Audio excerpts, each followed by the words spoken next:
আসসালামু আলাইকুম। আশা করছি যে যেখান থেকে দেখছেন অনেক অনেক ভালো আছেন, সুস্থ আছেন। আজকে আমি নিয়ে এসেছি খুবই হেলদি, খুবই মজার এভাকাডো চিকেন নাট সালাদ। হেলদি লাঞ্চও বলতে পারেন। এটা আমার প্রায় সময়ই বানানো হয় লাঞ্চের জন্য। লাঞ্চ টাইমে আমি খুব অল্প সময়ে ঝটপট বানিয়ে ফেলি এই সালাদ। তার জন্য ভিডিও করা হয় না, বাট অনেকেই দেখতে চেয়েছে আমি কি ধরনের সালাদ তৈরি করি। এটা এক রকমের, এমন আমি আরও অনেক রকমেরই সালাদ তৈরি করে থাকি। আশা করি সামনে আরও অনেক রকমের সালাদের রেসিপি আপনাদের সাথে শেয়ার করতে পারবো। চলুন তাহলে আজ শুরু করা যাক। 2 পিস চিকেন ব্রেস্ট নিয়ে নিয়েছি 500 গ্রাম, বোন ছাড়া। 1 চা চামচ লবণ দিয়ে দিলাম, আপনারা আপনাদের স্বাদ মতো দিয়ে নেবেন। হাফ চা চামচ অরগানো দিয়ে দিলাম। চিকেনগুলো আমি আগেই ভালো করে ধুয়ে নিয়েছিলাম।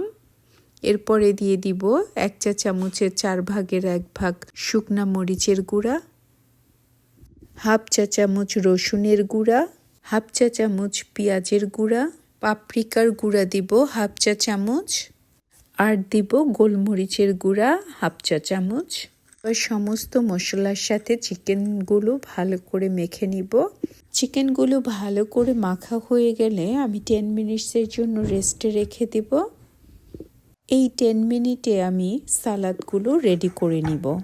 আমি একটা গাজর নিয়েছি, একটা শসা, আপনারা আপনাদের পছন্দ মতো যে কোনোভাবে কেটে নিতে পারেন, একেবারে কুচি করে, ছোট করে, চারকোনা করে, যেটা আপনাদের খেতে ভালো লাগবে সেই রকম করেই কেটে নেবেন। আমি আমার পছন্দ মতো কিউব করে কেটে নিচ্ছি। আমি কয়েকটা লেটুসের পাতাও নিয়ে নিলাম কুচি কুচি করে কেটে। সমস্ত সালাদের উপকরণ আমি খুব ভালো করে ধুয়ে পানি ঝরিয়ে রেখেছিলাম। এবার আমি একটা টমেটোও কেটে নিব চাক করে। এবার আমি কেটে নিব একটা লাল ক্যাপসিকামটাও আমি চাক করে কেটে নিব। একই রকম করে চেষ্টা করব সমস্ত কিছু কেটে নেওয়ার। শুধুমাত্র ক্যারটটাই আমি কুচি কুচি করে কেটে নিয়েছি, কারণ ক্যারটটা একটু শক্ত টাইপের থাকে, যার জন্য একটু চিকন করে কেটে নিলে বেশি ভালো লাগে। এখন আমি একটা অ্যাভোকাডো কেটে নিব, সেটাও সেম একইভাবে কেটে নিব। আর দিব শুধু পেঁয়াজ। আমি ব্যবহার করছি লাল পেঁয়াজ, যাতে চোখে না লাগে। আর লাল পেঁয়াজের স্বাদটাও একটু ডিফারেন্ট, খেতে সালাদের সাথে খুব মজা লাগে। আমার মোটামুটি সালাদের সব আইটেম কাটা হয়ে গেল। এবার আমি সালাদের ড্রেসিংটা বানিয়ে নিব। সালাদে আরও দিব 3 রকমের নাট আর সেসেমি সিড। আমি ইউজ করেছি পেস্তাশিও, কেশোনাট আর আমন্ড। এবার আমি সালাদ ড্রেসিংটা তৈরি করে নিব। এর জন্য একটা লেবু কেটে নিব। আমি হাফ লেবু ব্যবহার করব এতটুকু সালাদের জন্য। আর এখানে দিয়ে দিলাম 2 টেবিল স্পুন অলিভ অয়েল, 1 চা চামচ অরিগানো, পরে দিয়ে দিব হাফ লেমন স্কুইজ করে। এবার দিব 1 চা চামচ কালো গোলমরিচের গুঁড়া। আপনারা চাইলে সাদাও দিতে পারেন, তবে কালোটা দিলেই একটা ভালো স্মেল আসে। হাফ চা চামচ রসুনের গুঁড়া, হাফ চা চামচ লবণ, আপনারা আপনাদের টেস্ট অনুযায়ী দিয়ে দিবেন। এবার কন্টেনারের মুখটা বন্ধ করে আমি খুব ভালো করে শেক করে নিব, যাতে সমস্ত কিছু একসাথে খুব ভালোভাবে মিশে যায়। সালাদের সব কিছু রেডি। এবার আমি চিকেনটা ফ্রাই করে নিব। আপনারা চাইলে গ্রিল করেও নিতে পারেন। আমি চটপট গ্রিলটাই প্রেফার করি, বাট আজকে আমি ফ্রাই করে আপনাদেরকে দেখাবো। আমি প্যানটার মধ্যে একটু অলিভ অয়েল ছিটিয়ে দিয়েছি। আপনারা চাইলে কোকোনাট অয়েল অথবা বাটারও মেখে দিতে পারেন। চিকেনটা এক পিঠ কিছুক্ষণ অপেক্ষা করব, তারপরে উল্টিয়ে আরেক পিঠ দিয়ে দিব। 4 থেকে 5 মিনিটে চিকেনটা রেডি হয়ে যাবে। চিকেন অ্যাভোকাডো নাট সালাদ তৈরি করতে আমার 20 থেকে 25 মিনিট সময় লাগে। লাঞ্চ টাইমে যদি অল্প সময়ে এত সুন্দর, এত মজার একটা সালাদ তৈরি করে ফেলা যায়, তাহলে বলুন কে না খাবে।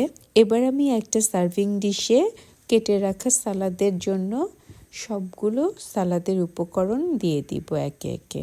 আমি কিছু বাদাম নিয়েছি। বাদামগুলো আপনারা চাইলে একটু ঘি অথবা অলিভ অয়েল আর তা না হলে কোকোনাট অয়েল দিয়েও ভেজে নিতে পারেন। যেহেতু আমার বাদামগুলো ফ্রাই করাই, তাই আর ভেজে নিলাম না। এবার দিয়ে দিলাম সালাদের সাথে। এবার আগে থেকে বানিয়ে রাখা সালাদ ড্রেসিংটা উপরে দিয়ে খুব হালকা হাতে মিশিয়ে নিব। একদম ভর্তা করে ফেলবো না, হালকা করে উপর থেকে নিচে, নিচ থেকে উপরে মিক্সড করে নিব এভাবেই। আর অন্যদিকে চিকেনগুলো ভাজা প্রায় হয়ে গেছে। এবার আমি চিকেনগুলোকে একটু স্লাইস করে নিব। আপনারা চাইলে হোল চিকেনই নিয়ে নিতে পারেন প্লেটে, কিন্তু আমার কাছে চিকেনটা একটু ছোট ছোট পিস করে কেটে নিলেই বেশি ভালো লাগে। এবার আমি একটা সার্ভিং প্লেটে একটা বড় লেটুস পাতা রেখে তার মাঝখানে সালাদগুলো দিয়ে দিব। আর চিকেনগুলো আমি স্লাইস করে প্লেটের এক পাশে দিয়ে দিব। আমি এখন যা করছি সেটা হচ্ছে ডেকোরেশন। এটা আপনাদের ইচ্ছা, করতেও পারেন নাও করতে পারেন। তৈরি হয়ে গেল আমার মজাদার হেলদি সালাদ।